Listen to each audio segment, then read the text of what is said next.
Viewers, welcome to doctors TV. ఈరోజు మనం Jubilee hills Apollo హాస్పిటల్లో ఉన్నాము. ప్రస్తుతానికి మనతో పాటు senior orthopaedic surgeon doctor R Balavardhan Reddy గారు ఉన్నారు. నమస్తే డాక్టర్. నమస్తే డాక్టర్, ఈ మధ్యకాలంలో మనం చూసుకున్నట్లయితే చాలా బిజీ లైఫ్. ఈ బిజీ లైఫ్లో ఆఫీస్కి వెళ్ళాలనో కాలేజ్కి వెళ్ళాలనో చాలా స్పీడ్గా రోడ్ క్రాస్ చేయడమో, లేదంటే రన్నింగ్ బస్ ఎక్కడమో, అదర్వైజ్ స్పీడ్గా డ్రైవ్ చేయడము, ఇలాంటివి తరచూ చూస్తూనే ఉన్నాము. రోడ్ యాక్సిడెంట్స్ కూడా చూస్తూనే ఉన్నాము. ఇలాంటి టైంలో వాళ్ళు అన్కాన్షియస్లో వెళ్ళినప్పుడు ఆ పేషెంట్ని అంటే మనం ఏదో తెలిసి తెలియక హెల్ప్ చేయడానికి ముందుకెళ్తూ ఉంటాం. అలాంటి టైంలో మంచినీళ్ళు తాగిపించడమో, లేదంటే సోడా తాగించడమో ఏదేదో చేస్తూ ఉంటారు. అది ఎంతవరకు రైట్ అంటారు? You got the right point here. మీరు కరెక్ట్ పాయింట్ తీసుకున్నారు. ఈ ఉరుకు పరుగు లైఫ్లో చాలామంది ఆఫీసెస్కి, హాస్పిటల్స్కి, జాబ్స్కి, కాలేజెస్కి వెళ్తూ ఉంటారు, పడిపోతూ ఉంటారు. ఫస్ట్ థింగ్ మనం చూసేది ఏంటంటే అందరు గుమిగూడిపోతారు. వాడిని ఎవరు టచ్ చేయరు, పట్టుకోరు. వాడేదో వాడి పెయిన్లో వాడు సఫర్ అవుతుంటాడు. గుమిగూడి ఫస్ట్ చూస్తారు ఏమైంది. అంత చాన్విన్ పోలీసులాగా వీళ్ళు చేస్తుంటారు, ఎట్లయింది, వాడొచ్చి గుద్దుడు, వీడొచ్చి గుద్దుడు, అటు పడిపోయింది, ఇటు పడిపోయింది అని ఏదేదో చెప్తూ ఉంటారు. బట్ అవన్నీ వదిలేసి పేషెంట్, వాడు పడిపోయినోడు, ఆ పిల్లోడు కానీ, ఎల్డర్లీ కానీ, లేడీ కానీ, చిన్నపిల్లలు కానీ, పడిపోయిన వాళ్ళని ఫస్ట్ చూడాల్సింది ఏంటంటే వాళ్ళు కాన్షియస్ ఉన్నారా, ఈ ప్రపంచంతో కనెక్షన్లో ఉన్నారా, లేకపోతే సెమీ కాన్షియస్ అయిపోయి వాళ్ళు ఎక్కడున్నది ఏమీ అర్థం అవ్వట్లేదా, ఆరు వాళ్ళు మనం పలకరిస్తే పలుకుతున్నారా అనేది చూడాలి. వాళ్ళు ఏ పొజిషన్లో ఉన్నారో ఆ పొజిషన్లో ఉంచాలి, వాళ్ళని కదిలియొద్దు. ఓకే, ఫస్ట్ థింగ్ అది. Then observe from head to toe. ఎక్కడన్నా రక్తం కారుతుందా, ఊపిరి ఆడడానికి కష్టపడుతున్నాడా, ఊపిరి పీల్చుకోవడానికి కష్టపడుతున్నాడా, ఇవన్నీ అబ్జర్వ్ చేయాలి. ఇవన్నీ ఒకటి చేస్తుంటే ఇంకోవాడు ఏం చేయాలంటే there are lot of emergency services, lot of hospitals around. So ఏ వీధిలో చూసుకున్నా ఒక నర్సింగ్ హోమ్ లాంటిది ఏదో ఒకటి దొరికిపోతుంది మనకి. సో మనం 106, మాదైతే 1066 ఎమర్జెన్సీ కాల్ ఉంది. 24 hours 24/7 ఉంటుంది. లేదు 108కి ఫోన్ చేయాలి. So many ambulances, emergency services చాలా ఉన్నాయి. వాటికి ఫోన్ చేయాలి ఎవరో ఒకరు. అంత లోపల అది చేసి అంబులెన్స్ వచ్చే లోపల మనం తీసుకోవాల్సిన జాగ్రత్తలు ఏంటి అంటే, ఎవరన్నా నాడి చూడ్డానికి తెలిసిన వాళ్ళు ఉంటే, అది పల్స్ కొడుతుందా లేదా అని చూడ్డానికి ఉంటే, ఆ పల్స్ కొంచెం వీక్గా అనిపిస్తే, ఏదైనా అనిపిస్తే రోడ్డు మీద తల కిందికి పెట్టేసి కాళ్ళు కొంచెం, ఆ కాళ్ళు విరిగి ఉండకుండా, రక్తస్రావం లేకుండా ఉంటే కాళ్ళను కొద్దిగా లేపి, ఎవరన్నా 1 feet అంత ఎత్తు లేపి పెట్టేస్తే వాడికి ఏదైనా ఆ షాక్లోకి పోతాడు. ఫస్ట్ థింగ్ వాళ్ళు పడంగానే ఫస్ట్ థింగ్ ఏమీ కాకుండా షాక్లోకి వెళ్ళిపోతారు. సో వాళ్ళతోటి కొంచెం కన్వర్జేషన్ చేసేస్తే వాళ్ళు they come back in to this world. And కాళ్ళు లేపి పట్టడం వల్ల కొంచెం ఆ షాక్ ఏదైతే ఉందో దాని నుంచి మెల్లగా సర్క్యులేషన్లోకి తేలుకొని వచ్చేస్తారు, మళ్ళీ మామూలుగా అయిపోతారు. ఇది జస్ట్ ఫస్ట్ స్టేజ్, సింపుల్. అంటే ఇలాంటి వాళ్ళు షాక్లో ఉన్నవారు, ఏమీ ఫ్రాక్చర్ కాలేదు, వాళ్ళని కొంతసేపు ఉంచుతానంటే మళ్ళీ లేచి కూర్చొని మెల్లగా లేచి వెళ్ళిపోతారు. వాళ్ళ బండి ఏదో ఉంది తీసుకుంటారు, ఆటోను వెళ్ళిపోతారు. అది ఫస్ట్ స్టేజ్. బట్ ఇంకా కొంతమందికి ఏమైందంటే సివియారిటీ, హెడ్కి ఏదో తగులుతుంది. వాడికి హెడ్ ఇంజురీ ఉండదు, కాకపోతే ఒక జర్క్ అనేది తగులుతుంది వాడికి హెడ్కి. అలా తగిలినప్పుడు he will go into semi conscious state. అలాంటప్పుడు ఇలా కొట్టి చూస్తారు. మా పేరు చెప్పండి, మీకు ఎవరికైనా ఫోన్ చేయమంటారని అవి అడుగుతారు. So he's responding well, then that's fine. అంత రెస్పాండ్ అయినా కూడా చాలామంది ఏం చేస్తారు, చాలా సిచ్యువేషన్లో ఏం ఇయ్యరు, నెంబర్ కాంటాక్ట్ ఎట్లా చేయాలని చూస్తుంటారు. లేదు, is not responding, then generally వాళ్ళు ఏం చేస్తారంటే, అరే కొంచెం నీళ్ళు తెచ్చి తాపండి, అది తాపండి, ఇది తాపండి అని చేస్తారు, which is definitely life threatening. అలాంటిది ఎట్టి పరిస్థితుల్లోనూ వాళ్ళు చేయొద్దు. అది చేసిండ్రంటే మాత్రం వాడిని ఇంకా రిస్క్లోకి పడేస్తున్నారు ఆ పేషెంట్ని. ముందుగా ఎవరైనా పడిపోయారంటే ఫస్ట్ మంచినీళ్ళు తాపిస్తారు. అది చేయొద్దు. ఆయన గాలి పీల్చుకోగలుగుతున్నాడా, ఏం కష్టమవుతుంది, మాట్లాడగలిగితే ఏంది అని చెప్పాలి. సెమీ కాన్షియస్ ఉంటే ఏమీ చేయొద్దు. అలా చేయి పెడితే బ్రీత్ చేస్తుండలేదని మనకు కొంత అర్థమైపోతుంది. దాన్ని అలాగే ఉంచేసి అంబులెన్స్ పిలిపించేసి మెల్లగా అంబులెన్స్కి వస్తే వాళ్ళు ఎట్లా తీసుకోవాలో వాళ్ళు తీసుకుంటారు. కానీ జనరల్గా ఏం చేస్తారంటే, ఎవడో కారు వాడు వస్తాడు, నా కార్లో వేసేసి తీసుకుపోతామని అంటారు. అప్పుడు ఏం చేస్తారంటే, ఒక చేయి పట్టుకుంటాడు, ఇంకోటి చేయి పట్టుకుంటాడు, ఇంకోటి కాలు పట్టుకుంటాడు, ఇంకో కాలు పట్టుకుంటాడు, 4 మంది 4 ఏదో help limbs చేయాలని ముందుకు పట్టుకొని, వచ్చేస్తారు. వాడు తల వెనుకకు వాలిపోతుంది. ఒక చిన్న గనీ బ్యాగ్ లాంటి దాన్ని ఎత్తుకొని లోపల పెట్టినట్లు పెడతారు, which is definitely not good. అలా అలా పడిపోయిన వాడిని జనరల్గా they scoop him up. There are stretchers. పేషెంట్ని కొంచెం అటు ఇటు టర్న్ చేసేసి స్కూప్ స్ట్రెచర్స్ అని ఉంటాయి, అవి పెట్టి దాంట్లో నుంచి స్ట్రైట్గా like a log, like a wooden లాగ్ని ఎట్లా లిఫ్ట్ చేస్తాము బెండ్ కాకుండా అలా తీసుకోవాలి. ఎందుకు అంటే దీంట్లో సిగ్నిఫికెన్స్ ఉంది కొంచెం. ఇలాంటి కంకషన్స్, ఇట్లాంటి జర్క్స్ తగిలినప్పుడు మెడలో కానీ నడుములో కానీ ఎక్కడనో తుంటిలో కానీ ఎక్కడో ఒక దగ్గర ఫ్రాక్చర్ అయి ఉండొచ్చు. అవ్వకుంటే మంచిదే, బట్ అయ్యింటే వాడు చేతిలో ఆడిస్తున్నాడు అప్పటికి, మనం ఈ చేసుడు వల్ల వాడికి పారాలిసిస్ వచ్చేస్తుంది. సో ఇలాంటివి చేయకూడదు. There are so many precautions which they should. So ఇవన్నీ చెప్పాలంటే అందరూ డాక్టర్లు కాలేరు, అందరికీ ఇవన్నీ అర్థం కావు. సో సింపుల్గా చెప్పాలంటే ఒక పేషెంట్ తగిలి రోడ్డు మీద పడ్డ తర్వాత వాడు కదలలేకపోతున్నాడు, లేవలేకపోతున్నాడు అంటే వాడిని ఎటో జరిపి వాడిని ఎత్తి ఎలా ఇష్టం వచ్చినట్లు ఎత్తకుండా కేర్ఫుల్గా అందరూ చేతుల్లో కావాలంటే, అది బిజీ రోడ్ ఉంది, ట్రాఫిక్ ఎక్కువ ఉంది, it's not a place to put him in on the road, then అందరూ కలిసి చేతులు కిందకు పెట్టేసి ఒక చిన్న బేబీని మనం లెగ్స్ హెడ్ ఎట్లా సపోర్ట్ చేసి తీసుకుపోతాం అలా అందరూ కలిసి తీసుకొని పోయి పక్కన పెట్టాలి. అది చేయాలి. తర్వాత వాడికి చేతుల్లో ఏమైనా రక్తం పోతుందా, ఏమైనా దెబ్బ చర్మం కట్ అయిందా, అక్కడి నుంచి రక్తం పోతుంటే దానికి కొన్ని ప్రికాషన్స్ ఉన్నాయి. ఒక టవల్ లాంటిది, లేదంటే ఈవెన్ హ్యాండ్ కర్చీఫ్. అందరూ టవల్స్ పెట్టుకొని తిరగరు ఈ ప్రజెంట్ డేలో, టవల్స్ వేసుకొని ఎవరు తిరగరు. హ్యాండ్ కర్చీఫ్స్ ఎవరికైనా ఉంటాయి చాలామందికి. స్కార్ఫ్స్ ఉంటాయి, చాలామంది వేసుకొని తిరుగుతుంటారు. ఆ స్కార్ఫ్ని ఎట్లా చేయాలంటే ఒక 4 inches or 6 inches ఒక బ్యాండ్ లాంటిది ఒకటి తయారు చేసేసి దాన్ని ఫోల్డ్ చేసేసి దాన్ని ఎక్కడైతే దెబ్బ తాకిందో దాని మీద ఇనిషియల్గా లూజ్గా రోల్ చేసి రాను కొంచెం tight, snugly fit, not too tight చేసేసి టైట్ చేసి పెట్టేస్తే ఆ బ్లీడింగ్ అనేది ఆగిపోతుంది. దానివల్ల హాస్పిటల్కి రీచ్ అయ్యే టైంకి ఆయన పర్సన్కి ఫర్దర్ బ్లీడింగ్ అయ్యి షాక్లోకి పోకుండా మనం సేవ్ చేసిన వాళ్ళు అవుతాం. ఫ్రాక్చర్స్ లిమ్స్లో కానీ నడుములో కానీ చేతుల్లో కాళ్ళలో ఎక్కడైనా సరే వాటిని పడ్డ వెంటనే చాలాసార్లు క్రూకెడ్గా పడిపోతాయి, వంకలు తిరిగిపోయి పడిపోయి ఉంటాయి. సో అలాంటి సిచ్యువేషన్లో ఏం చేయాలంటే కింది భాగం ఏదైతే ఇరిగి క్రూకెడ్గా పడి ఉంటుందో దాన్ని మెల్లగా తీసుకొచ్చి ఇరగని కాలు ఎలా స్ట్రైట్గా ఉంటుందో ఆ పొజిషన్లో పెట్టేస్తే ఆ పొజిషన్ వల్ల ఆ ఇరిగిన లెగ్లోకి సర్క్యులేషన్ ఏమన్నా బెండ్ వలనో, అది వంక తిరిగిపోవడం వలన, కాలు ఒడిదిరిగిపోవడం వలన ఆ సర్క్యులేషన్కి ఏదైతే ఎఫెక్ట్ అయిందో అది మొత్తం మళ్ళీ తేరుకొని రక్త ప్రసరణ కింది భాగంలోకి పారడం జరుగుతుంది. దానివల్ల ఇంజురీ అయిన అదర్ ఎఫెక్ట్స్ ఏమైనా వచ్చేది ఉంటే అవి తగ్గిపోతాయి, అవి సేవ్ చేసిన వాళ్ళు అవుతారు. That's the main thing. Okay doctor, మరి రీసెంట్గా ఒక పర్సన్కి యాక్సిడెంట్ అయ్యి తన 2 కాళ్ళపై నుంచి, అంటే నీస్ కింద ఉన్న కాళ్ళు ఏవైతే ఉంటాయో ఆ కాళ్ళపై నుంచి ఒక కార్ వెళ్ళిపోయింది. సో ఆ బోన్స్ కూడా విరిగిపోవడం జరిగి లైట్గా డిస్టర్బ్ అయిపోయాయి. లైట్గా కాదు, హెవీగానే అనుకున్నాను. సో ఆ పర్సన్ ఇప్పుడు కంప్లీట్గా బెడ్ రెస్ట్లో ఉన్నారంట, మాకు మెసేజ్ చేశారు వ్యూవర్స్. సో వాళ్ళ హస్బెండ్కి ఎలాంటి కేర్ తీసుకోవాలి అండ్ ఆల్రెడీ ట్రీట్మెంట్ జరుగుతుంది, ఏ రకమైన ట్రీట్మెంట్ తనకి అవసరం అనేసి వాళ్ళ వైఫ్ మాకు మెసేజ్ చేయడం జరిగింది. సో దీనికి సంబంధించి ఎలాంటి ట్రీట్మెంట్ అందుబాటులో ఉంది, ఎలాంటి కేర్ తీసుకోవాలో కొంచెం చెప్తారా? తప్పకుండా. జనరలీ వెన్ టూ వీలర్స్ మీద వెళ్ళే వాళ్ళు ట్రాఫిక్లో ఇరుక్కున్నప్పుడు వాళ్ళు అడ్డం పడిపోగానే, ఎందుకంటే ట్రాఫిక్ బంపర్ టు బంపర్ ఉంటుంది, పడ్డది కూడా వెనక కార్లో కూర్చున్న వాళ్ళకి తెలియదు. So if it is a light vehicle, injuries are very definitely simple fractures అవుతాయి, కొంచెము కండలకు దెబ్బతింటాయి. అతను ఇప్పుడు కోలుకుంటున్నాడు. ఇంజురీ అయ్యి ఎన్ని రోజులైందో చెప్పారా వాళ్ళు? 1 month అయింది అంటే then he's on a recovery phase already. So that initial accident episode నుంచి he recovered wherever they might have gone any hospital. There are efficient people.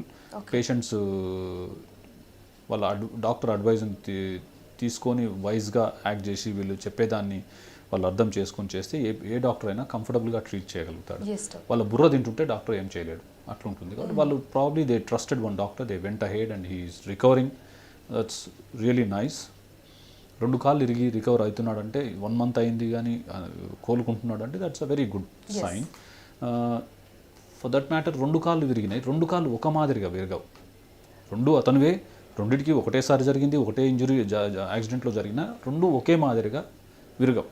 Pattern of fracture will differ. First లెగ్లో forces ఎక్కువ ఉంటాయి, ఆ కాలు ఎక్కి దిగినప్పుడు 2వ కాలు మీద ఎక్కే టైంకి ఆ ఫోర్సెస్ తగ్గిపోతాయి, మారిపోతాయి.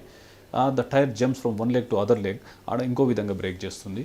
సో ఈ ఫోర్సెస్ వల్ల injury level and grade also will change. Okay. So however it is, though both the fractures are different, however the fracture, whatever the pattern is of the fracture ఎలాంటి పద్ధతిలో విరిగినా కూడా జనరల్గా present సిచ్యువేషన్కి 3.5 నుంచి 4 నెలలు రికవరీకి పడుతుంది. ఓకే. సో ఈ సిచ్యువేషన్లో ఏమవుతుందంటే ఈ రికవరీ ఫేజ్లో చాలామంది సర్జరీ చేసి రికవరీ ఫేజ్లో ఉన్నప్పుడు ఇంటికి తీసుకుపోయి రెస్ట్ తీసుకోమంటే వాళ్ళు ఎక్సర్సైజ్లు అవి చేయరు. Yes, doctor. ఇప్పుడు లెగ్ ఇరిగింది, మోకాలుకి యాంకిల్కి మధ్యలో విరిగింది, కానీ మోకాలు ఫ్రీగానే ఉంది, యాంకిల్ కూడా ఫ్రీగానే ఉంది. సో వాటిని మూమెంట్ చేసుకుంటూ ఎక్సర్సైజ్ చేసుకుంటూ మూమెంట్స్ ఏవైతే వాళ్ళు ఇంప్రూవ్ చేసుకుంటారో రికవరీ మంచిగా వచ్చేస్తుంది. ఎలాంటి ఎక్సర్సైజెస్ చేయొచ్చు అంటారు? అది if I cannot exactly tell now, but there are physiotherapist. వాళ్ళకి తెలిసిన ఫిజియోథెరపిస్ట్ని కన్సల్ట్ చేయించుకొని ఆ డాక్టర్ అడ్వైస్ తీసుకొని, not just physiotherapist advice, doctor advice కూడా తీసుకొని ఆ మోకాళ్ళను కింద పాదాలలో ఉన్న జాయింట్స్ని కూడా మూమెంట్స్ చేయించవచ్చు అనుకుంటానంటే అవి రెగ్యులర్గా చేసుకుంటే మంచి రికవరీ వస్తుంది. మరి బోన్కి సంబంధించిన సర్జరీ ఏదైనా జరిగిన తర్వాత ఎలాంటి ప్రికాషన్స్ తీసుకోవాలి? జనరల్గా నేను ఇంతకుముందు చెప్పినట్లే ఫ్రాక్చర్ ప్యాటర్న్ బట్టి ఆపరేషన్ తర్వాత తీసుకునే కేర్ మారుతుంది. ఒక young person about say 23-24 years old పర్సన్కి ఫ్రాక్చర్ లెగ్లో అయితేనంటే ఫ్రాక్చర్ డిఫరెంట్ యాంగిల్స్లో విరుగుతుంది. But if it is a simple transverse fracture అని ఒకటి ఉంటుంది, అడ్డంగా విరిగింటుంది, దానికి మేము మినిమల్ ఇన్వేజివ్ మెథడ్లో సర్జరీ చేసేస్తాం. చేసిన 6 నుంచి 8 వారాల్లో వాళ్ళకి ఫుల్ వెయిట్ బేర్ చేసి నడిపిస్తాం. ఓకే. వాళ్ళకి మంచిగా అతుకుతుంది. అదే కొంచెం ఫ్రాక్చర్ ఓబ్లిక్గా ఉండి క్రాస్గా ఉన్న వాళ్ళకి అంత తొందరగా అతకదు. అదే కాకుండా మేము కూడా వెయిట్ బేర్ చేయించడం కొంచెం తగ్గిస్తాం. సో ఫ్రాక్చర్ను పట్టి కూడా రీహాబ్ ప్లాన్ మారిపోతుంది. ఓకే. సో మనం ఎట్లా అంటే ఒక్కొక్క పేషెంట్కి ఒక విధంగా, ఏ పేషెంట్కి ఏ విధంగా ఫిజియోథెరపీ కావాలా, ఎన్ని రోజులకి ఎంత బరువు వేయాలా, 20%, 30%, 50%, 60% బరువు వేస్తున్నాడు అనే దాన్ని, ఫ్రాక్చర్స్ ఎలా హీల్ అవుతుంది, ఫ్రాక్చర్లో కొత్త బోన్ ఎలా ఫామ్ అవుతుంది, ఏ రీతిలో ఎంత స్పీడ్గా ఫామ్ అవుతుంది, దాన్ని బట్టి అతను ఎంతెంత వెయిట్ వేసుకుంటూ పోవాలి, వారాలు గడిచే కొద్దీ, నెల గడిచే కొద్దీ, టోటల్గా 3.5 నుంచి 4 నెలల లోపల ఎంత బరువు వేసి మొత్తం నడిచేదానికి మేము దాన్ని ఇండివిజువల్గా ఒక్కొక్క పేషెంట్కి ఒక మాదిరిగా గైడ్ చేస్తుంటాం. సో ఇది ఒక పేషెంట్కి యూనిఫామ్ ఒకటే మాదిరిగా ఉండదు. 80% మందికి అదే యూనిఫామిటీ ఉంటుంది, దట్ ఈస్ 3.5 months. ఓకే. మిగతా పేషెంట్స్కి మేము చూసి చేస్తుంటాం. ఓకే డాక్టర్, ఇలాంటి బోన్ ఫ్రాక్చర్ కానీ లేకుంటే ఏదైనా సర్జరీకి సంబంధించిన ఎన్ని రకాల ట్రీట్మెంట్స్ ఉన్నాయి, ఏ విధంగా ట్రీట్ చేస్తారు? ఇక్కడ we fix all types of fractures. వెన్ను పూసల కాన్ నుంచి స్కల్ ఆఫ్ కోర్స్ న్యూరోసర్జన్స్ చేస్తారు, ఇవన్నీ మేము మేము చేస్తాము. వేళ్ళు, చేతులు, ఆర్మ్స్, 4 arms, థైస్, పెల్విస్ అనేది, పెల్విక్ గర్డిల్ అనేది చాలా డిఫికల్ట్ సర్జరీ. బట్ మాకు అదర్ డిపార్ట్మెంట్ సపోర్ట్ ఉంటుంది కాబట్టి మేము అంతా చేసేస్తాం, టీమ్ వర్క్ లాగా చేస్తాం, మంచిగా వస్తుంది, రిజల్ట్స్ మంచిగా ఉంటాయి. యంగ్ పేషెంట్స్ ఉంటే చాలా డెప్త్లో ప్లాన్ చేసి వాడికి అబౌవ్ 90% రిజల్ట్ వచ్చే విధంగా మేము డిజైన్ చేస్తాము. This hospital is a state-of-art hospital. This is one of the best in India. We have chains of all over India. Patients shuffle from here to there. People nowadays, software person, people who get operated in Delhi come and consult with us. So we try to coordinate with the doctors in Delhi. We try to do the follow-up treatment. In a similar way, we operate here. Our patient is from Delhi, but he wants to go and take rest at his parents' place. So అతను ఆడ ఢిల్లీకి వెళ్ళి అక్కడ rest తీసుకోవాలనుకుంటాడు, అక్కడ ఏ doctor కావాలో మేము refer చేస్తాము, అక్కడ ఆయన చూసుకుంటాడు. అట్లా మాకు ఆ కోఆర్డినేషన్ అనేది చైన్ అనేది త్రూఅవుట్ ద కంట్రీ ఉంది కాబట్టి it's a most convenient thing in a medical field. That's what I would say.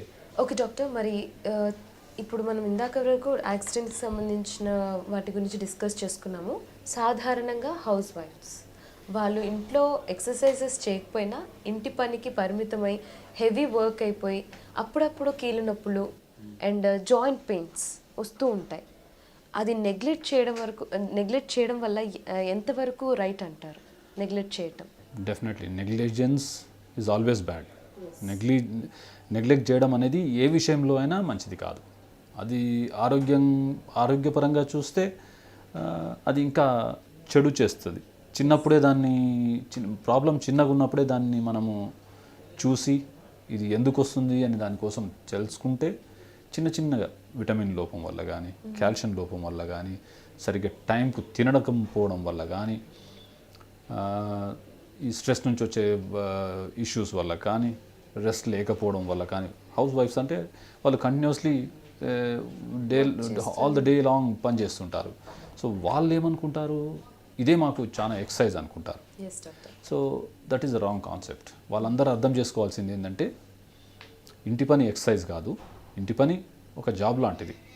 But ఆ ఇంటి పనికి ముందో వెనకాలో వాళ్ళు చేసే పనికి ఒక ఎక్సర్సైజ్ని జోడించుకుంటే, ఎదర్ ఆ ఎక్సర్సైజ్ ఎలాంటిదంటే బ్రిస్క్ వాకింగ్ చేయడం వల్ల లాంటిదో, లేకపోతే జిమ్కి వెళ్ళి థ్రెడ్మిల్ చేయడం లాంటిదో, లేదు యోగా లేదంటే మెడిటేషన్ చేయడం లాంటివో ఏదో ఒకటి చేసుకుంటే వాళ్ళకి ఇంటి పని చేసుకోవడానికి ఎఫిషియన్సీ పెరుగుతుంది. అదే పనిని వాళ్ళు 3 గంటలు చేసేది నాకు తెలిసి ఇలాంటి ఎక్సర్సైజో, ఈ మెడిటేషనో ఆర్ యోగానో, ప్రాణాయామం ఏదో ఒకటి చేయడం వల్ల వాళ్ళు చేసే 3 గంటల పనిని నాకు తెలిసి గంటన్నరలో కూడా చేసుకోగలరు. బట్ చాలామంది నేను నోటీస్ చేసింది, నేను ఇప్పుడు పేషెంట్స్ వస్తారు, అమ్మ మీరు కొంచెం వాకింగ్ చేయాలి, ఎక్సర్సైజ్ చేయాలి, ఈ ఎక్సర్సైజ్ చూపిస్తారు ఫిజియోథెరపిస్ట్, ఇది చేయండి అంటే ఇవన్నీ నేను రోజు చేస్తూనే ఉన్నాను సార్, నేను రోజు ఇంట్లో పని చేస్తుంటాను, రోజు అటు ఇటు తిరుగుతూనే ఉంటాను సార్, ఒక్క దగ్గర కూర్చోను sir. That's what people tell. But it is wrong. Everybody have to do some exercise. They should sweat out. ఇంట్లో పని చేస్తుంటారు, చెమట రాదు, ఎప్పటికీ రాదు ఇంట్లో పని చేసేవాళ్ళే. దానికోసం బ్రిస్క్ వాక్ చేయాలి. అది చేస్తేనే వాళ్ళకు ఉంటుంది ఆరోగ్యం. ఓకే డాక్టర్, మరి ఫైనల్గా హెల్దీ బోన్ స్ట్రాంగ్గా ఉండాలంటే ఎలాంటి డైట్ ఇంపార్టెంట్ అంటారు? ఎలాంటి ఫుడ్ తీసుకోవాలంటారు? బోన్ హెల్త్కి milk is the best any day. మిల్క్లో ఉండే ప్రోటీన్ కూడా one of the very good quality protein. చాలామందికి